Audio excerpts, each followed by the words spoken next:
క్రైస్తలాంటి పిల్లలు, గత వారంలో మనము గొర్రె గురించి తెలుసుకున్నాం కదా.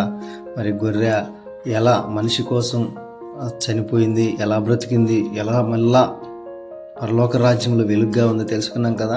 మరి ఈ రోజున మనం మరొక జంతువు గురించి తెలుసుకోబోతున్నాం. అదేంటో తెలుసా?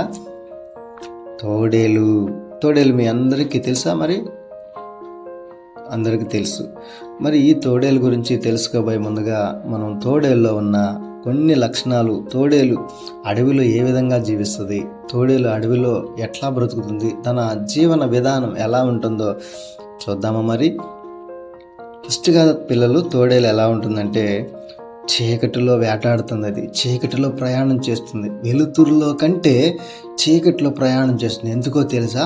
చీకట్లో అయితే వేటాడేటప్పుడు ఎవ్వరికి కనిపించకుండా వేటాడొచ్చు క్విక్గా. పగలైతే అందరూ చూస్తారు కదా, అందుకే అది తన ప్రయాణం చీకటిలోనే ఎక్కువగా ఉంటుంది. అర్థమైందా పిల్లలు? తర్వాత రెండోదిగా చూస్తే తోడేలంట మాటు నుండి వేటాడుతుందంట. మాటు నుండి అంటే తెలుసా?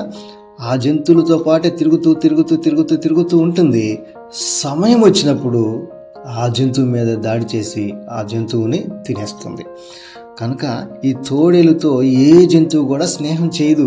తోడేలుతో స్నేహం చేసేది ఇది తోడేలు మాత్రమే స్నేహం చేయగలదు. ఈ తోడేలుతో ఏ జంతువు కూడా స్నేహం చేయదు. ఏ జంతువు కూడా తోడేలు దగ్గరికి రాదు. అంత ప్రత్యేకించబడినటువంటి జంతువు.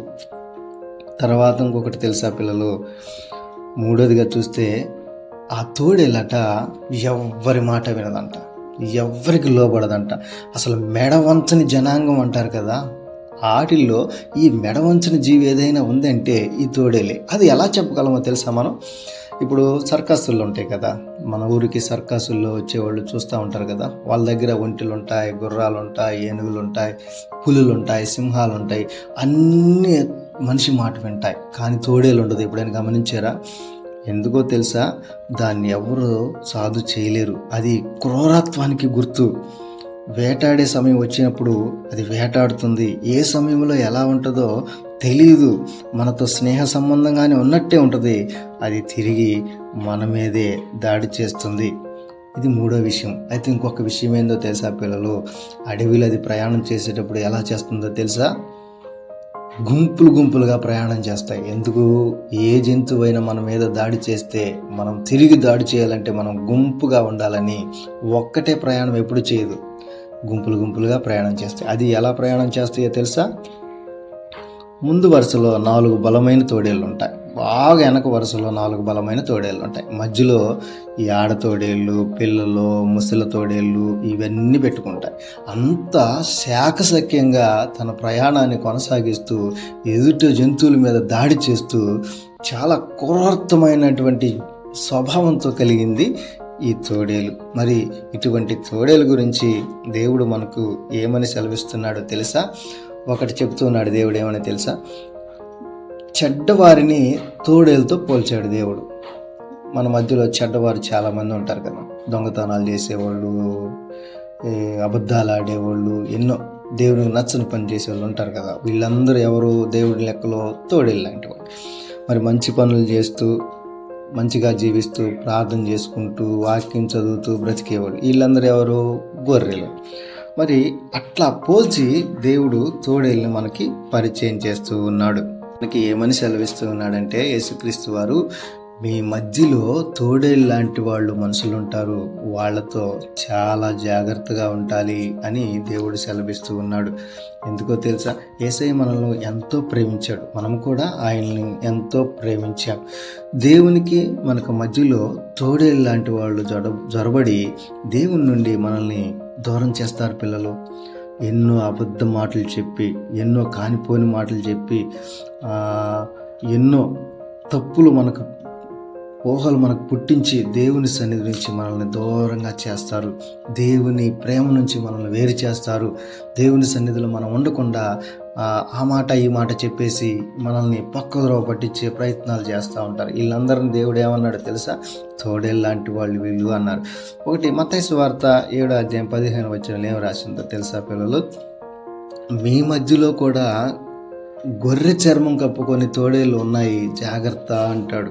గొర్రె చర్మం కప్పుకొని అంటే మనలో మనలోనే తిరుగుతూ ఉంటారు, మనతోనే ఉంటారు, మనతో పాటు దేవుని సన్నిధికి వస్తారు, మనతో పాటు ఆరాధన చేస్తారు, మనతో పాటు పాటలు పాడతారు. కానీ వాళ్ళ మనసు ఎలాంటిదంట? తోడేలాంటి మనసు ఉంటుందంట వాడికి. దేవుని మందిరానికి వెళ్ళాలనుకున్నప్పుడు మన స్నేహితులు వచ్చి మనం అరే క్రికెట్ ఆడుకుందాంరా, దేవుని మందిరానికి వెళ్ళపోయినా ఏం కాదు, మనం ఎంజాయ్గా క్రికెట్ ఆడుకుందాం, మనకు కూడా ఎలా ఉంటుంది? చాలా సంతోషంగా ఉంటుంది. మనం కూడా వెళ్ళాలనుకున్నాం, అప్పుడు దేవుడి సన్నిధి కూడా మనం మర్చిపోయి క్రికెట్ ఆడటానికి వెళ్తాం.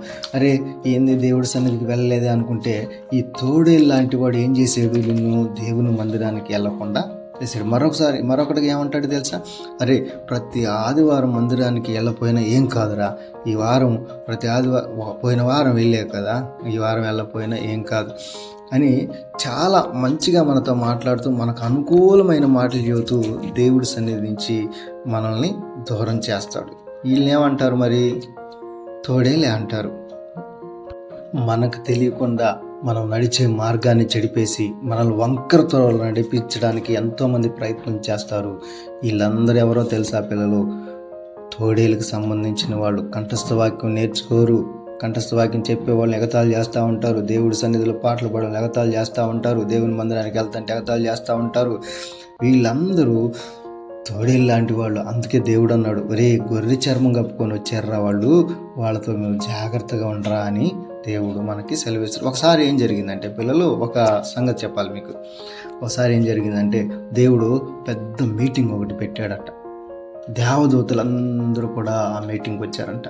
వస్తే ఆ మీటింగ్లో అంట సైతాను కూడా వచ్చాడంట. పిల్లలు, దేవదూతలతో కలిసి సైతానుడు వచ్చాడంట. ఈ సంగతి వెళ్ళే దేవదూతలకు తెలియలేదంట. వెళ్ళి పెద్ద మీటింగ్లో వారి మధ్యలో కూర్చున్నాడంట. కానీ ఈ దేవదూతలు అది కూడా దేవదూతలే, అది కూడా మన లాంటిదేలే అనుకొని కూర్చున్నారంట. ఈలోపు దేవుడు వచ్చాడంట. దేవుడు వచ్చి ఆ పెద్ద మీటింగ్లో వాక్యం చేయడానికి వచ్చినప్పుడు దేవదూతలు అందరం చూశారంట. కానీ అపవాది కూడా వాడు మధ్యలో ఉన్నాడంట. దేవుడు వాడిని చూశారంట.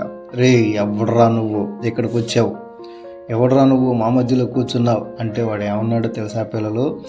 భూమి మీద నేను అటు ఇటు తిరుగుతూ ఎటు పోవాలో అర్థం కాక నేను ఇటు వచ్చానయ్యా అంటే అప్పుడు దేవుడు ఏమన్నాడో తెలుసా పిల్లలు? ఒరే తోడేళ్ళు లాంటి వాడా, ఇక్కడ గొర్రెలు ఉంటాయిరా, తోడేళ్ళు ఉండవురా అని చెప్పి వాడిని తరిమి కొట్టాడంట. చూసారా దేవుడు ఎలా గుర్తుపట్టాడో? మనం కూడా మన జీవితంలో ఎదురవుతున్నటువంటి చెడ్డవారిని మనం ఇట్లే పసిగట్టాలి పిల్లలు. దేవదూతలే గుర్తించలేకపోయారు వాడిని, కానీ దేవుడు గుర్తించి వాళ్ళ మధ్యలో నుంచి వెళ్ళగొట్టాడు. ఈ పాఠంలో మనం నేర్చుకునేది ఏంటంటే పిల్లలు, చెడ్డవారి పట్ల మనం చాలా మెలుగు కలిగి ఉండాలని దేవుడు మనకి నేర్పిస్తున్నాడు. కాబట్టి మన జీవితంలో మన స్నేహితులతో తోడేళ్ళు లాంటి వారు ఉండవచ్చు, మన పక్కనున్న వారు తోడేళ్ళు లాంటి వారుగా మారచ్చు. అందుకనే చాలా జాగ్రత్తగా మన జీవితాన్ని కొనసాగించుకుని నేటి కంఠస్వాక్యాన్ని చూద్దామా పిల్లలు? మత్తయి సువార్త 10వ అధ్యాయం 16వ వచనంలో దేవుడు ఇలా రాసి పెట్టాడు. ఏమైనా తెలుసా?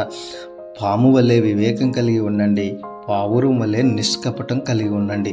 పిల్లలు, పాములో నుంచి దేవుడు ఏం చెప్తున్నాడో చూడండి. వివేకంతో ఉండాలి, చాలా శాఖసఖ్యంగా ఉండాలి. లేదంటే దేవదూతలు కూడా చూసారా, అపవాదిగాన్ని పసిగట్టలేకపోయారు. మనం కూడా పసిగట్టలేం. చాలా వివేకంగా ఉండాలి. ఆ జీవిత ప్రయాణంలో పావురం అంట చాలా నిష్కపటంగా ఉంటుందంట. అంటే చిన్న పొరపాటు కూడా పావురంలో మనం చూడలేం. చాలా నిస్వార్థంగా నిష్కపటంగా ఉంటుంది. ఈ పాములో మనం ఏం నేర్చుకున్నాం? వివేకాన్ని నేర్చుకున్నాం. మరి పావురంలో మనం ఏం నేర్చుకున్నాం? పరిశుద్ధతను నేర్చుకున్నాం.